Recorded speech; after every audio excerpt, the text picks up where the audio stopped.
Hello students, welcome to AIMS India online classes. This is a chemist session. Here we are discussing about periodic classification. So till now we have seen how the classification of elements were done by different scientists and about modern periodic table, special names given for groups and periods in the modern periodic table, and trending of atomic properties in this new modern periodic table we have seen. So based upon this all, in this session we are going to see a practice sheet 2, which includes different kinds of questioning like multi-correct answered, comprehension paragraph, matrix matching, statement type, analytical approach. These are all kinds of questions we are going to see in this practice sheet. Let us start that now. Good. So first let us see the multi-correct answer type questions. Here each question may contain one or more than one correct answers. So read the options carefully and choose wisely. See the first question given here. Identify the coinage elements. In the modern periodic table, 1B group elements, that means first B group elements or 11th group elements are used for making of these all coins. For minting of coins they were used. That's why they are specially called coinage metals.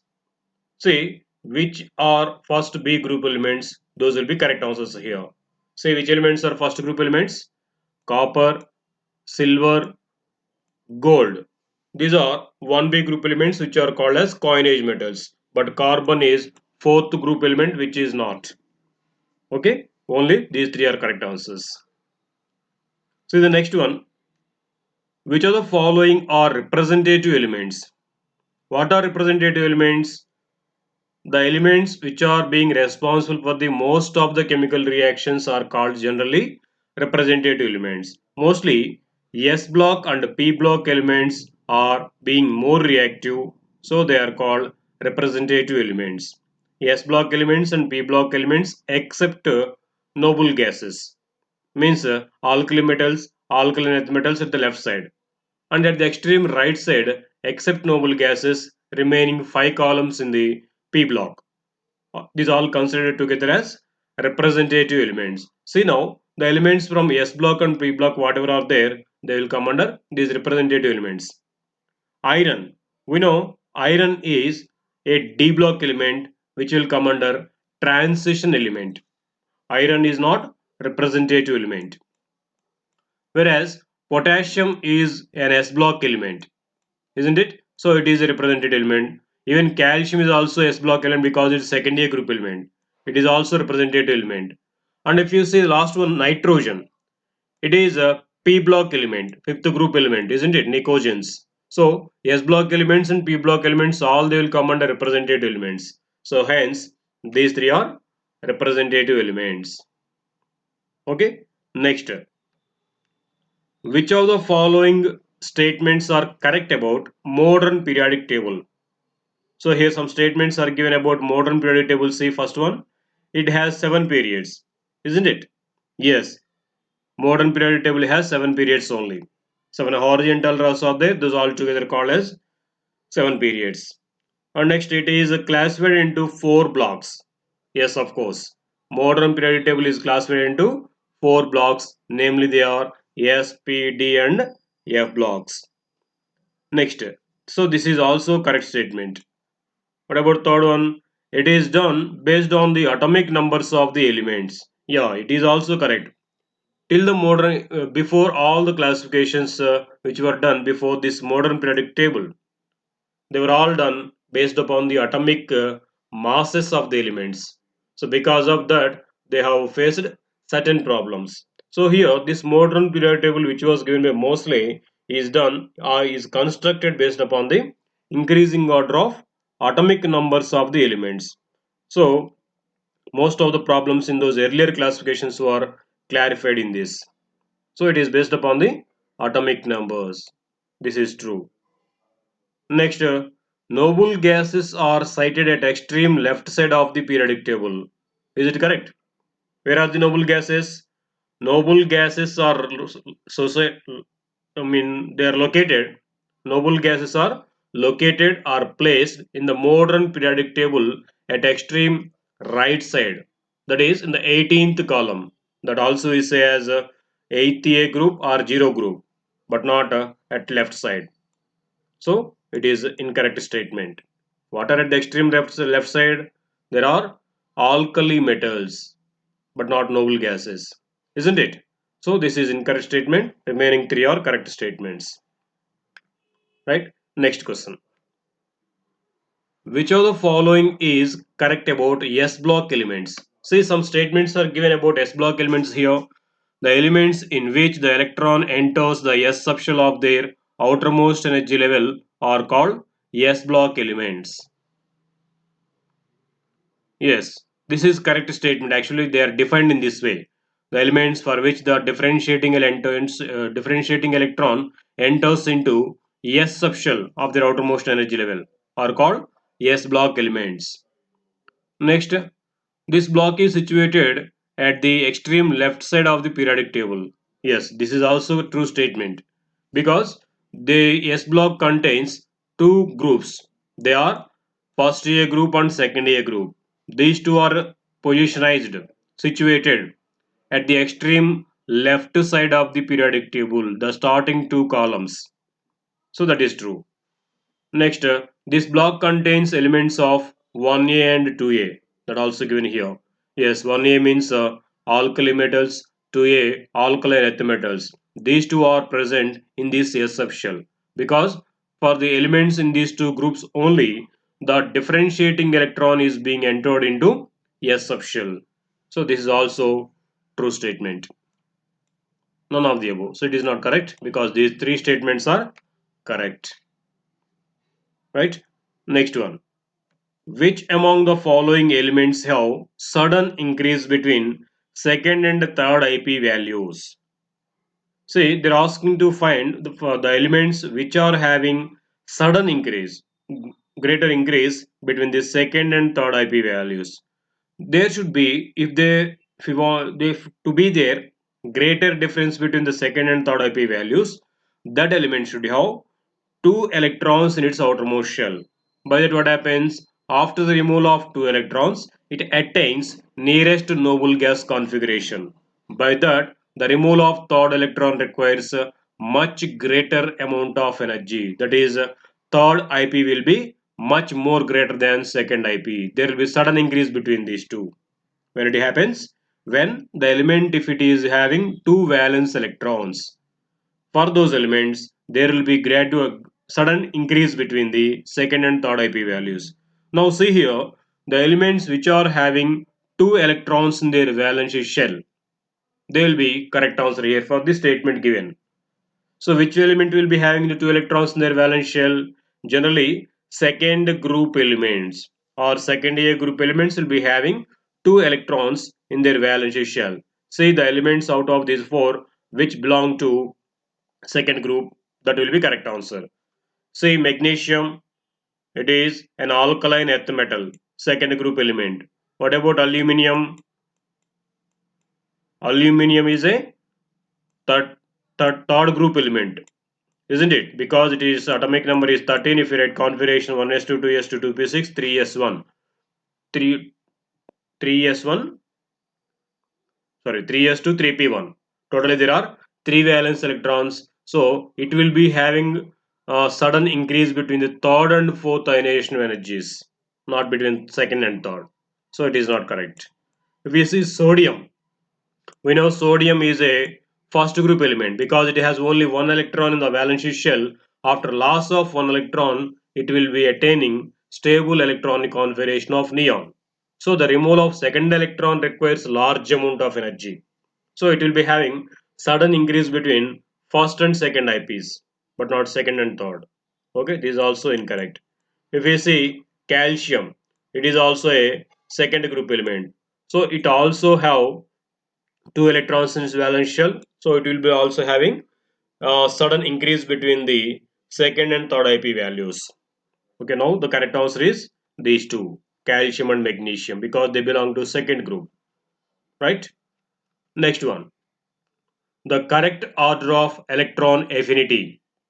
Electron affinity means the amount of energy released by an atom while gaining electron. Generally, this will be greater for small sized atoms. Now you can say in a period left to right, electron affinity increases. In a group from top to bottom, it decreases generally. But if you see the first option given here, sulfur and oxygen, both belong to same group. If any elements are given in the options to compare the properties, you should identify the relation between the elements given in the options. There will be compulsory a relation, either they might be belonging to same group or same period, in that way. If you observe here sulfur and oxygen, these two belong to same group, isn't it?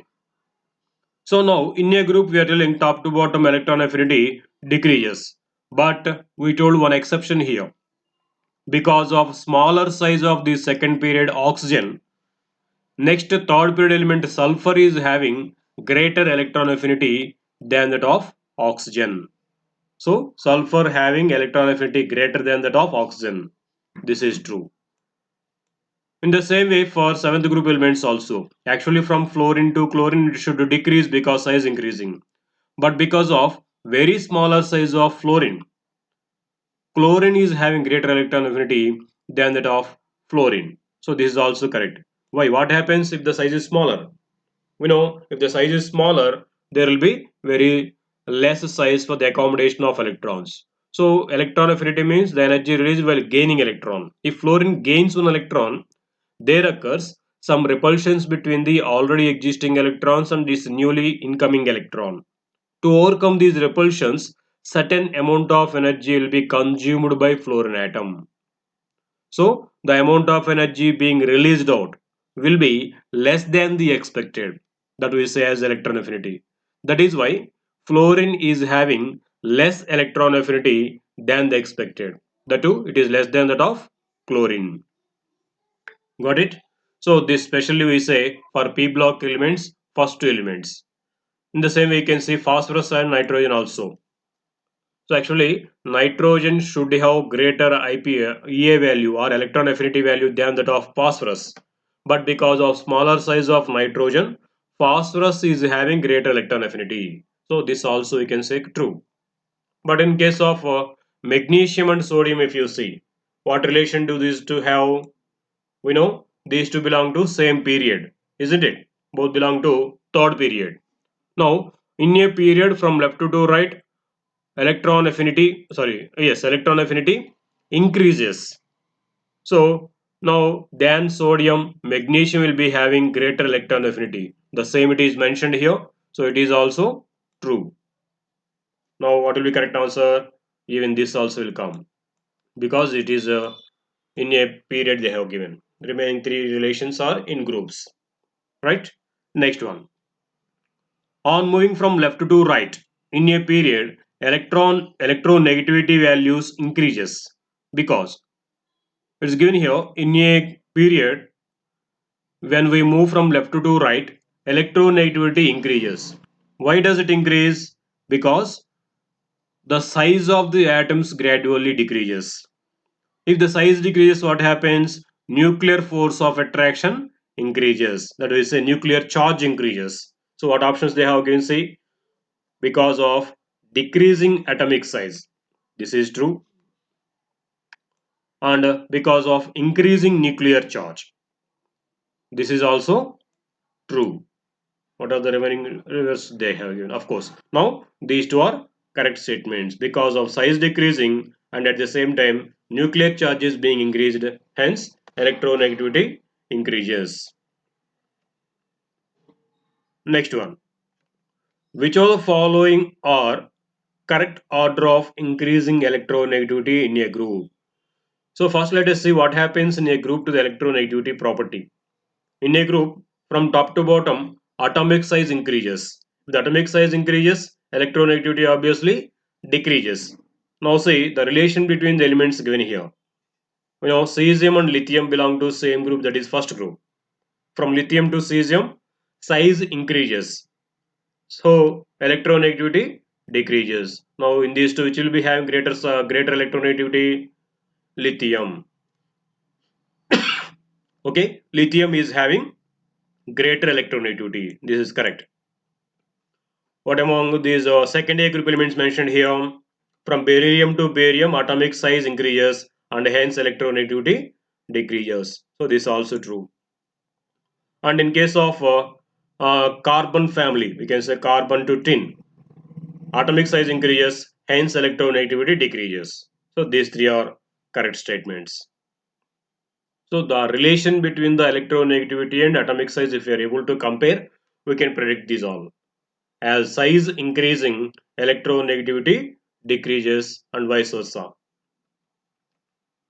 Next, let us say about comparison passage type questions. See the first one.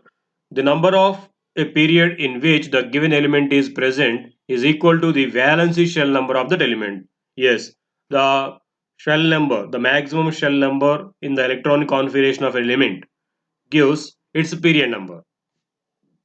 Okay. Now, the number of elements present in third period. How many elements are in third period? We know in the first period there are only two elements. They are hydrogen and helium. So it is called very short period or shortest period. Now second and third periods are having 8 elements in each. So they are called short periods. Now the same they are asking here. Third period contains 8 elements. Right? Next one. The longest period in the periodic table. So we told second and third periods are having 8 elements, so they are short periods. Next, fourth and fifth periods they contain 18 elements in each. So they are called long periods. Next, sixth and seventh periods they contain 32 elements. That's why they are called longest periods or very long periods. But here in the earlier it was given in our books like seventh period is the incomplete period because some elements were to be found. But nowadays, recently, they have discovered those unknown elements and they filled the seventh period also. Now we can say clearly, seventh period and even sixth period also. These two will come under longest periods because both of these two are having 32 elements in each of them. Okay, sixth and seventh periods are longest periods. Next, the subshells filled in fifth period. So if you see in the fifth period, among S block elements, S subshell is being filled out the outermost shell. So 5S will be filled. By coming to P subshell elements, that means P block elements in the fifth period. For them, P subshell is being filled in the outermost shell. If we come to middle of the periodic table, that is D block elements. For them, D subshell will be filled for the penultimate shell. Penultimate shell means last but one shell. So for them, outermost shell will be fifth shell and last but one shell will be fourth shell. So in the fourth shell, D subshell will be filled for D block elements. Okay, so 5S, 5P, 4D. These three will be filled in the fifth period. Right, all of these. Let's see here. Let us see the matrix matching type question. See the matching here. Some metals or some elements are mentioned in the column 1 and their special property is mentioned in the column 2. Try to match this. See the first one, cesium. What about cesium? It is an alkali metal. So we can say it is a metal. And there is one more special property for this. That is, it is a highest electropositive element. Because of its greater size and lower valency, it is called, it is an element with a high electropositivity. Next, fluorine. Fluorine is a non-metal halogen. It is an element with a high electronegativity because of very smaller size and greater nuclear charge, isn't it? Next, chlorine. Chlorine is an element with highest electron affinity. Instead of fluorine, chlorine is being the element with highest electron affinity. Okay. Next, manganese. Manganese is a D block metal, so it also come under metals group, and its property is it can exhibit more than one valency. That we say variable valencies. Manganese can exhibit variable valencies or variable oxidation states. Different charges it express in different compounds. So this will come under for that. Now try to match this. Observe once this matching. Cesium metal and with a high electropositivity.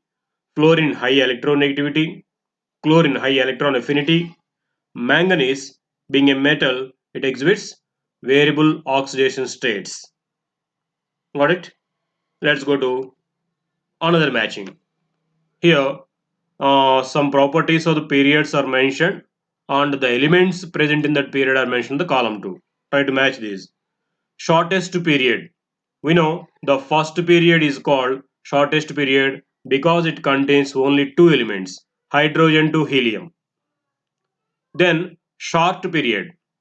Short period means there are two short periods in the periodic table. They are second and third periods. Second period is from lithium to neon and third period is from sodium to argon. Isn't it? Both are having 8 elements in each, so they are called short periods. So we can say first period, second and third periods are short periods, and long periods are fourth and fifth periods. Fourth period contains what are given here, potassium to krypton. It is not given, okay, no problem. And fifth period contains rubidium to xenon, and the longest period is sixth period or seventh period. Sixth and seventh periods are longest periods. So sixth period is cesium to radon, and seventh period is from francium to ammonium. Now see here, the shortest period is helium to hydrogen to helium. Shortest periods two are given lithium to neon and sodium to argon. Long period one it is given rubidium to xenon. Longest period is mentioned from cesium to radon. See the matching here. Observe it once. Right? Let's move to next. Statement type questions. See the statement 1. Grouping the elements having same characteristics is known as classification of elements. Yes, it is correct. The classification of elements help the study of elements and their properties easier. So both the statements are true here. What will be correct answer? It is. Next statement. The first ionization potential of aluminum is less than that of magnesium. Is it true? Yes. Because magnesium is having first ionization potential greater, because let us see the statement 2 given here. The second ionization potential of magnesium is greater than that of sodium. Okay, both are different statements. Let us come back to first one. Aluminum is having single electron in its 3p subshell, whereas magnesium is having paired electron in its 2s subshell, 3s subshell. So the removal of paired electron is a little difficult than removal of single electron. That is why magnesium is having greater IP, first IP. This is true. Second ionization potential of magnesium is greater than that of sodium. No, because after the removal of one electron from magnesium, it becomes Mg plus, which contains one more electron in its 3s subshell. Whereas if you see for sodium, it has only one electron in its 3s subshell. After removal of that, it becomes Na plus, which has noble gas configuration. So second IP will be much greater for sodium plus, but then Mg plus. So they have given in the reverse way. So it is a incorrect statement. What will be correct? Statement 1 is correct, statement 2 is incorrect. Okay, next one. See the first statement. More active metals are on left side of the periodic table. Is it right? Yes. At the left side of the periodic table there are alkali metals which are highly reactive metals. This is true. Even second group also, alkaline earth metals which are also more reactive. This is true.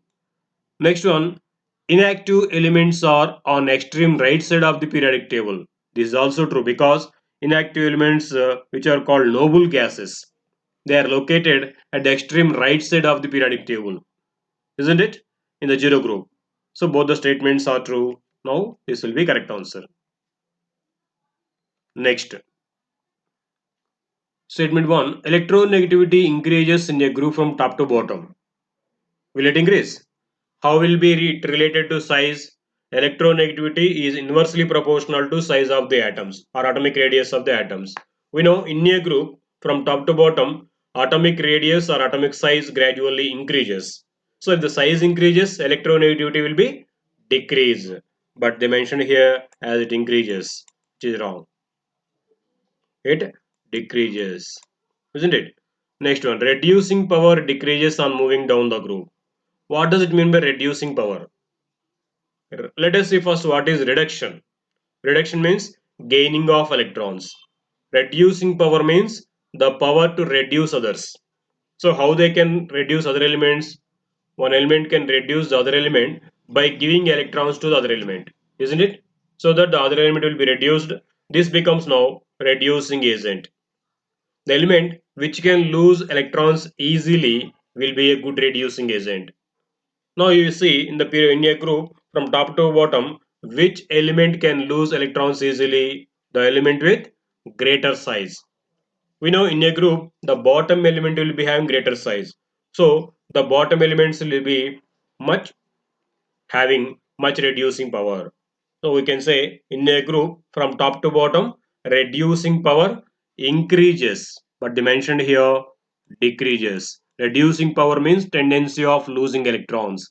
Tendency of losing electrons increases as you move from top to bottom. So it increases but not decrease. So we can say both the statements are incorrect. Right? Next one. See the statement 1. Block elements are hard, high melting metals showing variable oxidation state. This is true. Statement 2. Block elements form colored complexes, means they form complex molecules which are having different colors and have high densities. This is also true about block elements. Both are correct statements. Next, statement 1. Non-metallic character increases across a period from left to right. Will it increase? Yes, if you see in a period from left to right, metals to non-metals they turn up. So at the extreme right side, non-metals are there. Now we can say non-metallic character increases in a period. That is true. Next, a more electropositive element has less metallic character. Is it true? Electropositive element nothing but metallic element. More electropositive means more metallic. But they mentioned here less. It is incorrect. Now, 1 is correct, 2 is incorrect. Now, let us see analytical type questions. See the first one. The highly electropositive elements are good. Highly electropositive elements means the elements which can release electrons very easily. If they are able to release electrons, they give them to other elements and hence the other element will be reduced. So, which element can release electrons very easily, that is a good reducing agent. So the highly electropositive elements are good reducing agents. Okay. Next one. In which group all the elements do not have same number of valence electrons? So generally in the modern periodic table, all the groups contains elements with the same number of valence electrons. If you see first group alkali metals, all the elements in that group will be having same number of valence electrons, that is 1. In the similar way, almost all the groups in the same way, they have elements with the same number of valence electrons except one group, that is noble gas group. In these noble gases there is a helium along with the neon, argon, krypton, xenon and radon, isn't it? Here if you observe the valence electrons in helium, there are only 2 electrons in its first shell, in the 1s subshell, because its configuration is 1s2. Whereas if you observe the remaining elements except helium, for those all there are 8 valence electrons. If you see neon, its outermost configuration is 2s2 2p6. So there are 8 electrons. In the same way, for the remaining all elements also except hydrogen, they contain 8 electrons, but helium has only 2 electrons. In this way, the elements in the 8th 0 group or 8th A group do not have same number of valence electrons. Okay, next one. I1 and I2 of magnesium metal are mentioned here in kilocalories per mole. The energy required to convert magnesium into magnesium plus 2 ion.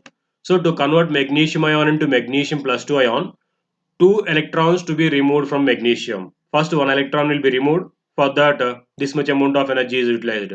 For the removal of second electron, this amount of energy required. So totally to convert magnesium into magnesium plus 2 ion, the sum of these two energies will be utilized by magnesium. What will be that? 526 kilocalories per mole, and it is in the two options. Observe here the symbol also. The energy required by the atoms will be mentioned with a positive symbol or without symbol, and the amount of energy released by the atoms will be mentioned with a negative symbol. So this represents a exothermic reaction. This positive symbol or no symbol represents endothermic process. We know ionization potential is endothermic because it is energy absorbed by the elements while releasing electrons. Right? So here B will be correct answer. Next one. According to Mulliken, electronegativity of an element is equal to. So electronegativity is equal to the average of the ionization potential and electron affinity of an element. So where it is here. IP plus EA by 2 gives the average of those two, which is equal to electronegativity of an element according to Mulliken. Next, for an element, IP2 will be more than that of IP1. For all the elements, generally second IP will be greater than that of first IP, and third IP will be greater than that of second IP. So this is due to effective nuclear charge increase. As number of electrons are lost by the elements, effective nuclear charge increases. Because of that, IP values will be gradually increasing, where it is given here. Right? So the next one, among sodium hydroxide, potassium hydroxide, lithium hydroxide, and cesium hydroxide, the strongest base and weakest base are respectively. Observe once the metals in these hydroxides, there will be a relation. So compulsory there will be relation when they ask to compare or to find out the maximum or lower. Lithium, sodium, potassium, rubidium, cesium. What are these elements? These all belongs to same group, that is alkali metals. So alkali metallic hydroxide they have given here. So in a group from top to bottom basic character increases because metallic character increasing. So from lithium to cesium, metallic character increases and hence basic character also. Now which will be the strongest base? Cesium hydroxide, which is at the bottom.